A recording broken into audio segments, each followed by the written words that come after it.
میری جاب سے related graphics design میں نامحرم عورتوں کی تصاویر لگانا کیسا ہے، اور ویڈیو ایڈیٹنگ میں میوزک. یار یہ اکثر لوگ پوچھتے ہیں میرے بھائی آپ لوگ خود تو کہیں جا رہے ہیں، مجھے تو نہ گھسیٹا کریں ساتھ. میں کیسے کہہ دوں کہ نامحرم عورتوں کی تصویریں لگانا جائز ہے؟ جب عیسیٰ علیہ السلام آئیں گے تو کیا ان کو دیکھنے والے بھی صحابی ہوں گے؟ جی صحابی ہوں گے حضرت عیسیٰ علیہ السلام کے، بالکل ہوں گے. اور نبی علیہ السلام کے وہ تابعی بن جائیں گے، کیونکہ حضرت عیسیٰ علیہ السلام نبی علیہ السلام کو دیکھا ہوا ہے شب معراج. تو یہ آنری ہوگا. اصل میں وہ چیز ہے، نبی علیہ السلام نے فرمایا سب سے بہتر زمانہ میرا، اور پھر میرے صحابہ، پھر تابعین. وہ زمانے کی ایک بہتری ہے. باقی اس طرح مراتب طے نہیں ہوں گے، مراتب تو اپنے اعمال کے ذریعے ہوں گے. آپ نے بتایا کہ کھڑے ہو کر پانی پینا نبی علیہ السلام کی سنت ہے، اور بخاری میں حضرت علی سے بھی ثابت ہے. اس حدیث کی انٹرنیشنل نمبرنگ بتا دیں. مجھے زبانی تو یاد نہیں ہے، آپ میرے لیکچر کے اندر ڈسپلے ہوئی بھی ہے، وہ آپ دیکھ لیں. آپ کھڑے ہو کر پانی پینا یہ لکھیں. لاکھوں لوگوں نے وہ ویڈیو دیکھی ہوئی ہے، اس میں ایک ایک حدیث اس کے علاوہ بھی ڈسپلے ہوئی ہیں، مختلف حدیث، صرف یہ نہیں ہے بخاری کی. اور مسلم شریف میں ایک حدیث ہے کہ نبی علیہ السلام نے فرمایا جو بھول کے بھی کھڑے ہو کر پانی پیے وہ کیا کر دے. وہ حدیث منسوخ ہے. اور مسلم شریف جب پرنٹ کیے نا دارالاسلام والوں نے، انہوں نے اس حدیث کے نیچے فٹ نوٹ لگایا، اور حضرت علی کی یہ والی حدیث جو بخاری کی ہے وہ لکھ دی ہے نمبرنگ کے ساتھ کہ اس حدیث کی وجہ سے وہ منسوخ ہے. صحیح بخاری کی ایک حدیث کے مطابق کہ حضرت میر معاویہ رضی اللہ عنہ کے اوپر جنت واجب ہے کہ نہیں. ہر مسلمان جنت میں جائے گا انشاءاللہ. باقی جو کچھ نے کیا وہ بھگت کے انشاءاللہ سب نے جنت میں جانا، بے فکر رہیں.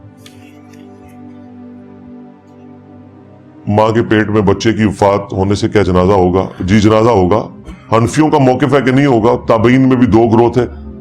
راجہ یہی ہے جو ابو داؤد ترمذی کے اندر موجود ہے کہ مردہ بچے کا بھی جنازہ ہوگا، کیونکہ ماں کے پیٹ میں تو پہلے وہ زندہ تھا نا، بعد میں فوت ہوا ہے نا.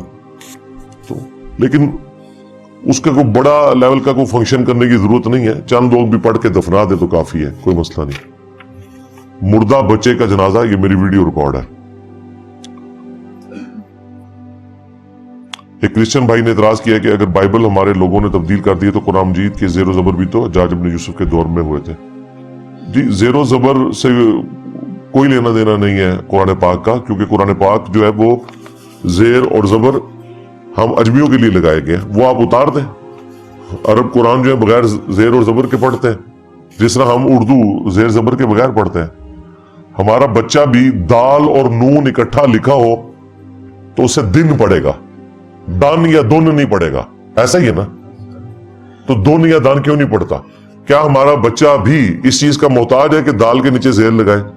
ہم خود نہیں کبھی زیر لگاتے. دن اور رات لکھنا ہو تو دن کو دال اور نون لکھتے ہیں. تو یہ جو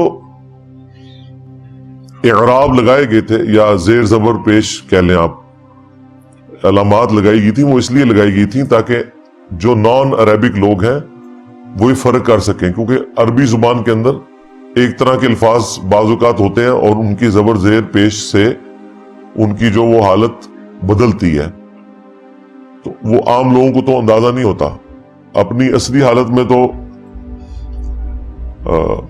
حالت رفع میں چیزیں پائی جاتی ہیں. مثلا لفظ نبی علیہ السلام کا جو مبارک نام ہے محمدن، یہ لفظ ہے محمدن. جب ہم اسے پڑھتے ہیں تو محمد وقف کر کے پڑھتے ہیں، لیکن جب یہ جملوں کے اندر جائے گا تو پھر اس کی حالت بدل جائے گی. کلمے میں ہم کیا پڑھتے ہیں؟ لا الہ الا اللہ محمد رسول اللہ. کیونکہ محمد دن ہے نا، دن کے بعد را آتی ہے تو وہ اس کے ساتھ مل جاتا ہے. لیکن اذان میں ہم کیا پڑھتے ہیں؟ اشہد ان محمد دن محمد در رسول اللہ. کیوں؟ انا آ گیا، انا کی وجہ سے دو پیش دو زبر میں بدل گئی. اور درود شریف میں اللہم صلی علی محمد، وہاں دو زیریں بن جاتی ہیں. تو عربی میں جو کہ اس طرح کے معاملات ہیں اس لیے لگائے گئے. اس کا اور حجاج ابن یوسف والی بات بھی ہمارے نزدیک تو مضبوط نہیں ہے. حضرت علی کے دور میں یہ سب کچھ ہوا تھا، ان کے شاگرد نے کیا تھا ان کے حکم سے. ابو الاسود الدولی، یہ بھی اس پہ بھی میری ویڈیو ریکارڈ ہے. تو قرآن زیر زبر پیش سے کوئی بدلنے والا معاملہ نہیں ہوتا. وہ اتار بھی دیں تب بھی اس کو اسی طریقے سے ہی پڑھا جائے گا. سود کے بارے میں ڈیٹیل سے بتا دیں. کیا بتائیں جی؟ سود کے بارے میں اتنا ہی کافی ہے کہ آیت نمبر 279 ہے سورۃ البقرہ کی کہ اللہ اور اس کے رسول کا اعلان جنگ ہے. باقی سود کیا کیا چیز ہے؟ پیسے کے بدلے پیسہ سود ہے. اسلامک بینکنگ آپ یہ لکھیں یوٹیوب کے اوپر، ہر حوالے سے میری تفصیلی ویڈیو آپ کے سامنے آ جائیں گی. انٹرنیٹ کا کاروبار کیسا ہے؟ ٹھیک ہے جی، انٹرنیٹ کا یوز اگر کوئی غلط کرتا ہے وہ اس کا اپنا معاملہ ہے، کاروبار تو درست ہے. قوالی میں دھمال یا ہوش سے باہر ہو جانے کی کیا حقیقت ہے؟ یہ ایک سائنٹیفک فینومینا ہے، ہو جاتا ہے ایسے. وہ قوالی ہو، کوئی میوزک ہو، یہ ایک سائنٹیفک فینومینا ہے، ایک نیچرل فینومینا ہے، ریزوننس کا یہ ہو جاتا ہے. اس کا کوئی دین کے ساتھ کوئی تعلق نہیں ہے. ہاں جی.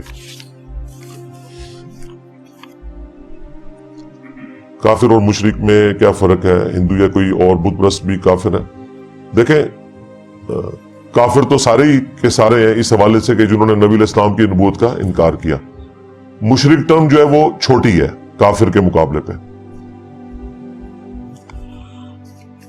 جو شرک ہے وہ تو اللہ تعالیٰ کی ذات اور صفات کے اعتبار سے، وہ تو مسلمانوں میں بھی ایسے لوگ موجود ہیں جو شرک کر رہے ہیں، لیکن ہم انہیں کلمہ گو مشرک کہتے ہیں. ان کو ہم کافر مشرک نہیں کہتے چونکہ وہ اللہ رسول آخرت کے ماننے والے ہیں. کہیں ان کو کوئی غلطی لگی ہوئی ہے. اب اس طرح کے نان مسلم بھی موجود ہیں جو اللہ کے ساتھ شریک نہیں ٹھہرا رہے کسی اور ہستی کو، لیکن نبی علیہ السلام کا انہوں نے انکار کیا ہوا، تو ہم انہیں کافر کہیں گے، مشرک وہ نہیں ہوں گے.